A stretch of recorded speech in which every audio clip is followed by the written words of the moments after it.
I'm Eddie Cannell. And I'm Tom Cannell. Welcome, everyone. This is the Mortgage Brothers Podcast Show, and today is April 26th. Let's talk about 2022 active listings versus this year, 2023 active listings. We're going to cover seller concessions. Where are they? Are they going up or coming down? What cities in Phoenix are buyers markets versus sellers markets? And let's get into mortgage rates. All right. And so before we do, remember this is for informational purposes only. This is not financial advice. Tom and I were right here in Phoenix. This is where we do our business in the state of Arizona, but primarily right here in Maricopa County. And in the greater Phoenix area, the Cromford Report is a great source of information, and it gives accurate information about real estate. It's like the encyclopedia for real estate. That's right. Cromford, everyone should know about it. So all things real estate, or at least residential. So if you're a home buyer, a home seller, you're looking to refinance, this is just really good information to have. And we want to show you in this red line right here are the number of active listings from 2022. Okay, so this tracks from the January through December of 2022. Yeah, so almost a year and a half ago. Look at that number, 5,000 active listings. When I saw the slide, I thought, oh, that's wrong. But no, we were in an extremely low market at that point. Yeah, that's right. So the beginning of 2022, only 5,000 listings. And then of course, as interest rates started going up in 2022, right around, starting in February and March, April, the listings started increasing. Right. And also too, COVID had kind of, loosened up some of its grab and hold on the buyers and sellers out there. People were moving more, getting their homes on the market. So you can see how it starts to go up. And then the pink line here is the 2023 year. So this is we're at the end of April now, but you can see it's steady decline in active listings. We were down at 12,000. So even though 12,000 sounds like a lot compared to 5,000, the really a healthy active listing market for Phoenix or the greater Phoenix area is about 25 to 30,000. That's how many active listings we really should have on the market.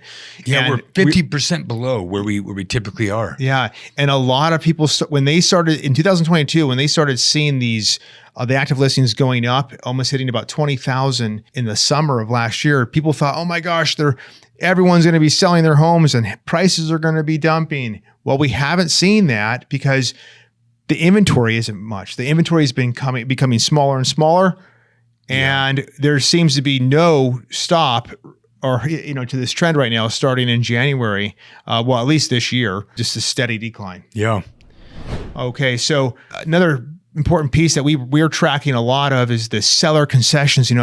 When we do mortgages, we see a lot of contracts come through, and we see how much the seller is going to be contributing to buyers for their closing costs. And why do sellers give concessions? Well, to help get the deal done.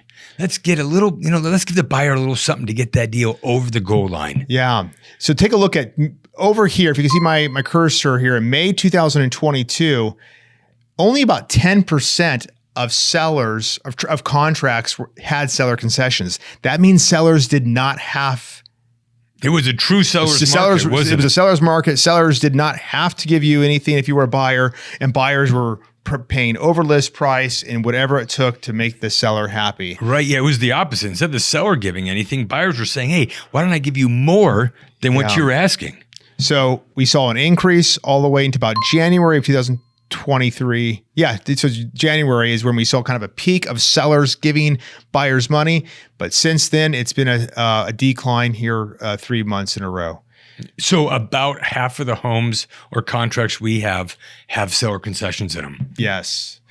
Okay, so that shows, seller a little bit, more seller control or more of a seller's market. And this is the Cromford Market Index for the top 17 cities in the Phoenix area. And you can see all the cities here in green, Chandler all the way down to Surprise.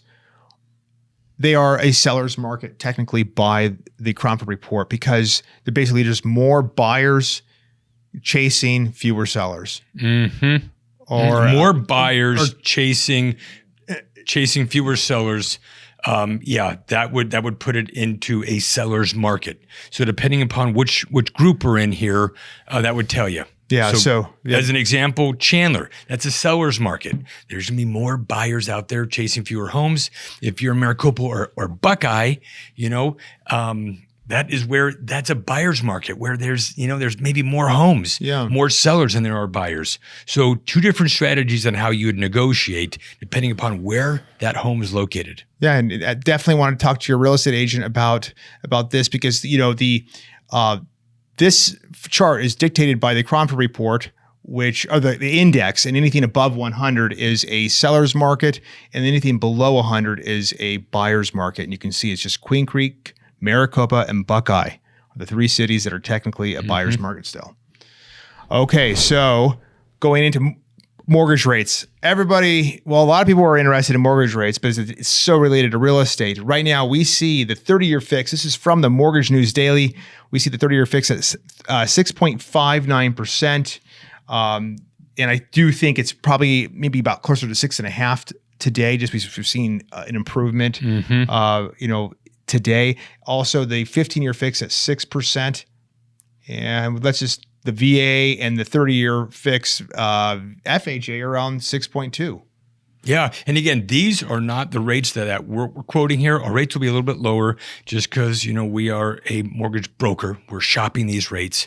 But this is what is being published on the Mortgage News Daily, which kind of surveys the entire country. It's a huge survey of what lenders are offering on their rate sheets and gives them a good idea of what's being offered. Okay, so let's go to the 10-year fixed yield. I think that a lot of the smartest minds in the world are watching the 10-year yield because the 10-year yield moves interest rates, moves that mortgage interest rates. The mortgage rates do not move the 10-year yield. Right. Well, it's the opposite. Well put. Mortgage rates don't move the 10-year bond. The 10-year bond moves mortgage rates. Yeah. So we want everyone to be looking at this again. When we get up in the morning, I'm looking at the 10-year bond. When I leave in the evening, I'm looking at the 10-year of the yield. Yeah, it's kind of a mortgage broker's coffee. That's what we look at. Yeah, and that's what we are consuming almost every hour of every day.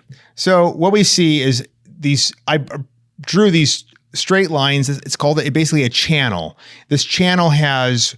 The long-term trend is trending down. You can tell it's in the middle of the channel. So it's in the middle of that range. It could go either way in the short term, but we are thinking, and again, this is not a prediction, with any great accuracy. Like it could change at any moment, but basically based off of our analysis, long-term trend is down, and it kind of rings true with kind of like the kid's bouncy ball. When you throw the bouncy ball is going to go up and down, but as it continues to go down. So there will be movement. That's why it's difficult to call and be like, hey, what are rates today? Or what are rates an hour later? Yeah. They can move, but they're going to be in this channel. At least we are hoping. So let me just show you real quick. The 30-year fix, I just overlaid this over the 10-year yield. So that orange line is the 30-year fix. I thought it would be neat for people to see that how correlated they are. Again, the 10-year yield is what affects directly the 30-year fixed mortgage rates. That's right. And as you can see, it even lags. So it's not like the 30 years in front of that bond. Yeah. The mortgage rates, it takes, a couple hours for the mortgage rates to react. But you can see it right there. And again, we're going to continue to keep updated on the Phoenix market where we work. If you're a seller or buyer and you have any questions on your loan or your scenarios, be sure to reach out to us. Be sure to subscribe, comment, and like. All right. Also, you can give us a call, folks. Thanks. Take care. Thank you for watching the Mortgage Brothers podcast. If you have any questions, email us at team@azmortgagebrothers.com. And if you like this content, be sure to like, comment, and subscribe to the Mortgage Brothers team.